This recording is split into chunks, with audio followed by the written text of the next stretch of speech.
Au Rwanda, le gouvernement a ordonné depuis début 2018 la fermeture de plus de 6000 églises et une centaine de mosquées jugées non conformes.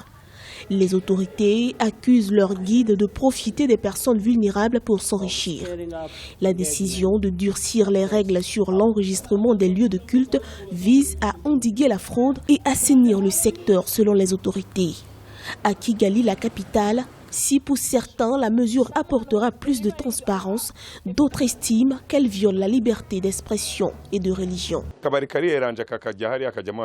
Il ne sera pas possible de réduire le nombre d'églises. Pourquoi le gouvernement ne ferme pas tous les bars et les boîtes de nuit? On nous demande de construire de nouvelles églises, mais il faut avoir au moins un demi-hectare de terrain. Comment cela va-t-il être possible au Rwanda où nous manquons de terre? Il y a 2000 églises à Kigali seulement et cela est une vraie problématique. Je suis d'accord avec le gouvernement sur la fermeture des églises parce qu'il y en avait trop et elles enseignaient des choses peu claires qui entraînaient la division des familles. J'apprécie cette campagne et c'est une bonne chose. Récemment, l'appel à la prière dans les mosquées de la capitale par des haut-parleurs a été interdite.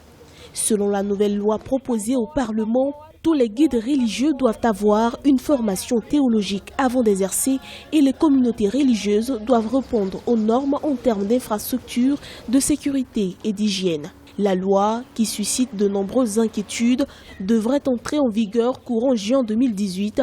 Si elle est adoptée, les responsables religieux devront s'y conformer.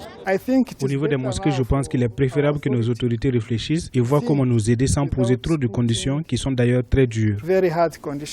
Selon les chiffres officiels, il y a plus de 15 000 églises au Rwanda, mais seulement 700 sont enregistrées. On dénombre 12 millions de chrétiens, tandis que les musulmans représentent près de 5% de la population rwandaise.